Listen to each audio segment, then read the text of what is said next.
Video part 3. The prototyping process. The second part here that we left off was when no more iteration are required, the approved prototype then becomes an operational prototype that furnishes the final specifications for the application. Sometimes the prototype is adopted as the production version of the system. Advantages, disadvantages of prototyping and user development query language. This is on the exam, page 523. Advantages and disadvantages of prototyping. Prototyping is most useful when there is some uncertainty about requirements or design solutions, and often used for designing an information systems and user interface, the part of the system with which end users interact, such as online display, data entry screens, reports, or web pages.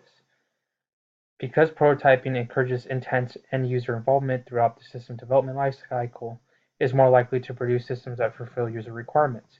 However, rapid prototyping can gloss over essential steps in the system's development. If the completed prototype works reasonably well, management may not see the need for programming, redesign, or full documentation and testing to build a polished production system. Some of these hasty constructed systems may not easily accommodate large quantities of data or a large number of users in a production environment. So again, this is on the exam. We're now on page 8, Application Software Packages, Customizations, and RFP, page 524. These are on the exam. Application Software Packages and Outsourcing. It's on the exam. Chapter 5 points out that much of today's software is not developed in-house but is purchased from external sources. Firms can rent the software from software service providers, they can purchase a software package from a commercial vendor, or they can have a custom application developed by an outside outsourcing firm. Application software packages. This is on the exam. During the past several decades, many systems have been built on application software package foundation. Many applications are common to all business organizations, for example, payroll, accounts receivable, general ledger, or inventory control. For such universal functions with standard processes that do not change a great deal over time, a generalized system will fulfill the requirements of many organizations.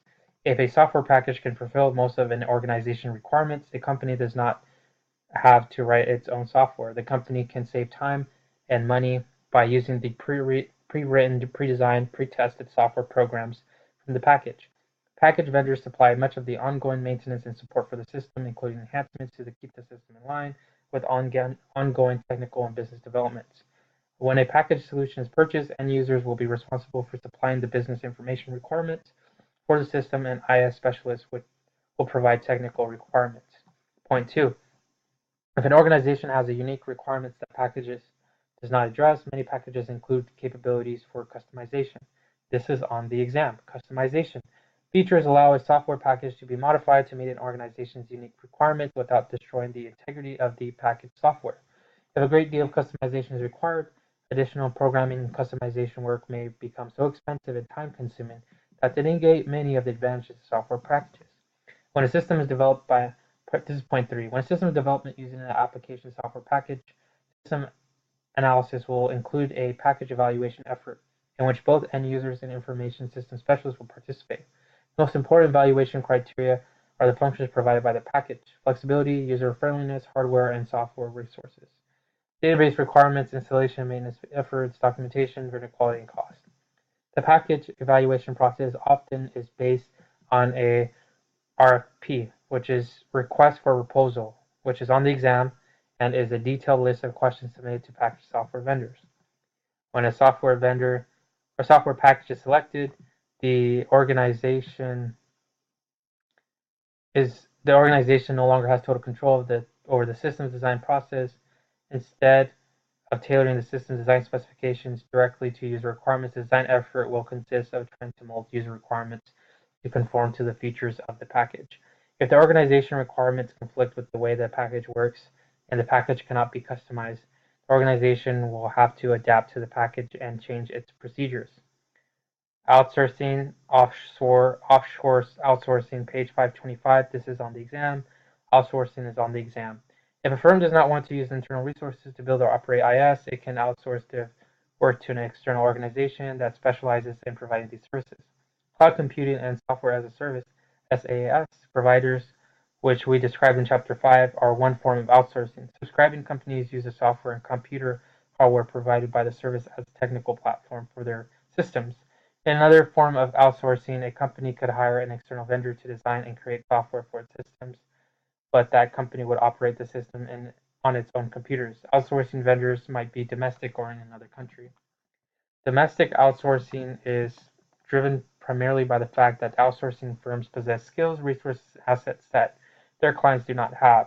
Installing a new supply chain management system as a very large company might require hiring an additional 30 to 50 people with specific expertise in supply chain management software licensed from a vendor. Rather than hire permanent new employees, most of whom would need extensive training of the software package, and then release them after the new system is built, it makes more sense and is often less expensive to outsource this work for a 12-month period. In the case of offshore outsourcing, which is on the exam, the decision tends to be much more cost-driven. A skilled programmer in India or Russia earns about 10,000 to 20,000 a year compared to 60,000 per year for a comparable programmer in the United States. The internet and low-cost communications technology has drastically reduced the expense and difficulty of coordinating the work of global teams in faraway locations. In addition to cost savings, many offshore outsourcing firms offer world-class technology, assets, and skills.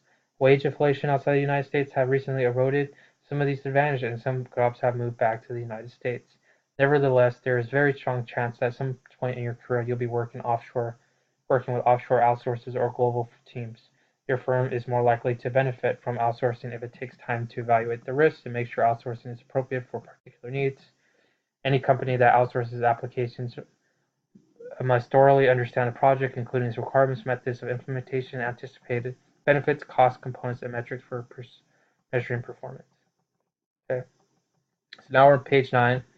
Many firms underestimate costs for identifying and valuing vendors, for IS technology, for transitioning to a new vendor, for improving internal software development methods to match those of outside outsourcing vendors, and for monitoring vendors to make sure that they are fulfilling their contractual obligations. Companies will need to allocate resources for documenting requirements, sending out RFPs, handling travel expense, and such forth. Outsourcing offshore incurs additional costs for coping with cultural differences, drained productivity, and dealing with human resource issues such as terminating, relocating domestic employees. All these hidden costs undercut some of the anticipated benefits from outsourcing. Firms should especially be cautious when using an outsourcer to develop or to operate applications that give it some type of competitive advantage. Okay. Figure 13.3 shows the best and worst case scenarios for the total cost of offshore sourcing project. Okay, we're going to skip through this figure 13.3, and we're going to jump to on the bottom of page 9. RAD, JAD, Agile Development, Component-Based Development, page 527. Rapid Application Development, which is also called as RAD, is on the exam. Object-oriented software tools, reusable software, prototyping, and fourth generation language tools are helping system builders create working systems much more rapidly than they could using traditional systems building methods and software tools. The term rapid application development is used to describe the process of creating workable systems in a very short period of time.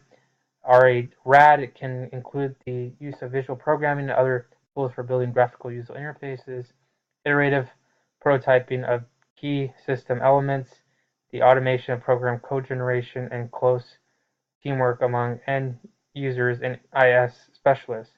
Simple systems often can be assembled from pre-built components. The process does not have to be sequential, and key parts of development can occur simultaneously. Sometimes a technique called joint application design, JAD, is used to accelerate the generation of I requirements and to develop the initial systems design. JAD brings end users and IS specialists together in an interactive session to discuss the system's design. So this is on the exam. JAD. Properly prepared and facilitate JAD sessions can significantly speed up the design phase and involve users at an intense level. Agile development, which is on the exam, focuses on rapid delivery of working software by breaking a large project into a series of small sub-projects that are completed in a short period of time using iteration continuous feedback. Each mini project is worked on by a team as if it were a complete project, including planning, requirements analysis, design, coding, testing, and documentation. Improvement or addition of new functionality takes place within the next iteration as developers clarify requirements. This helps to minimize the overall risk and allows the project to adapt to changes more quickly. Agile methods emphasize face-to-face communication over written documents, encouraging people to collaborate and make decisions quickly and effectively. Component-based development and web services. This is on the exam. We have described some of the benefits of object-defined development for building systems that can respond to rapidly changing environments, including web applications. To further expedite software creation, groups of objects have been assembled to provide software components for common functions such as graphical user interface or online ordering capability that can be combined to create large-scale business applications. This approach to software development is called component-based development, which is on the exam. It enables a system to be built by assembling and integrating existing systems components. Increasingly, these software components are coming from cloud services. Businesses are using component-based development to create their e-commerce applications by combining commercially available components for shopping carts, user authentication, search engines, and catalogs with pieces of software for their own unique business requirements. Web services and service-oriented computing, which is on the exam, page 528. Chapter 5 includes web services as loosely coupled reusable software components delivered using XML and other protocols and standards that enable one application to communicate with another with no custom programming required to share data and services. In addition to supporting internal and external integration of systems, web services can be used as tools for building new IS applications or enhancing existing systems. Because software services use such a universal set of standards, they promise to be less expensive and less difficult to weave together than proprietary components. Web services can perform certain functions on their own, and they can also engage other web services to complete more complex transactions such as checking credit, procurement, or ordering products. By creating software components that can communicate and share data regardless of operating system, programming language, or client device. Web services can provide significant cost savings in systems building while opening up new opportunities for collaborations with other companies. Securities Control 306. This is on the exam. Okay. Web services was also on the exam. Can you imagine what would happen if you try to link the internet without a firewall or antivirus? Your computer will disable, Businesses might never recover. In short, if you operate a business today, you may need to make security and control a top priority. Security refers to the policies, procedures, and technical measures used to prevent unauthorized access, alterations, theft, or physical damage to IS. Controls are methods, policies, and organizational procedures that ensure the safety of the organizational assets, the accuracy and reliability of its records, and operational adherence to management standards. The controls is on the exam. War driving and malware virus. Okay. So this is on the exam. Wi-Fi transmission technology was designed to make it easier for stations to find and hear one another. The service set identifiers, or SSIDs, that identify access points in the Wi-Fi network are broadcast multiple times and can be picked up fairly easily by intruders. Wireless networks in many locations do not have basic protections against war driving, which is on the exam, in which eavesdroppers drive by buildings or parks outside and try to intercept wireless network traffic.